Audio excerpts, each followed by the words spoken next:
Today I'm taking with the RILAND ARC 200 Pro.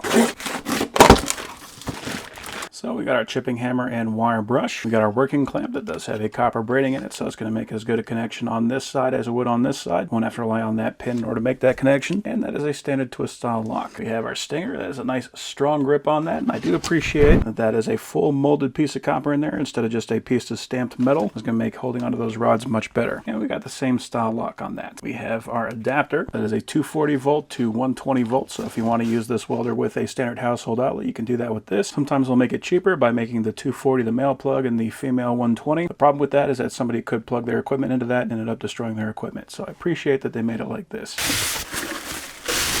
It does come with an instruction manual, and here is the welder. That is a nice tiny welder, something to be easy to carry around if you need to. We got our ports well labeled on here, so we got positive and negative. We have some ventilation here on the front, and we got our adjustment knob. That is also a push button. On the back we got active cooling, we got our on-off switch, and it says that's good for 110 or 220, so you can use that with whichever you prefer. The default plug is a 240 if you want to use that with the 120. And we just push on that adapter, and we can plug that into a regular household outlet.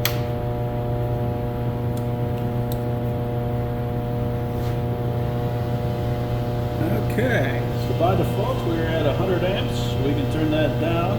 I'm going to start with 60. I'm going to be welding 1/8" steel. We'll see how that does. If I press the button, we have got hot start, and it is at 5%.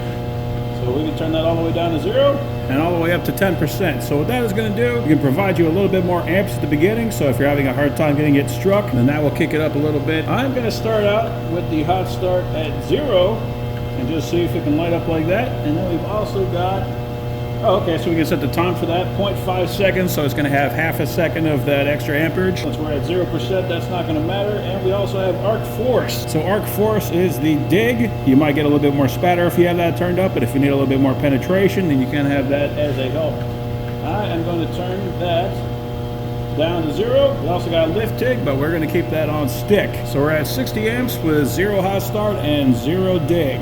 This metal is a little bit dirty, so hot start might actually help with this. The best answer to that is just to clean your metal, but I want to see how this guy will actually perform.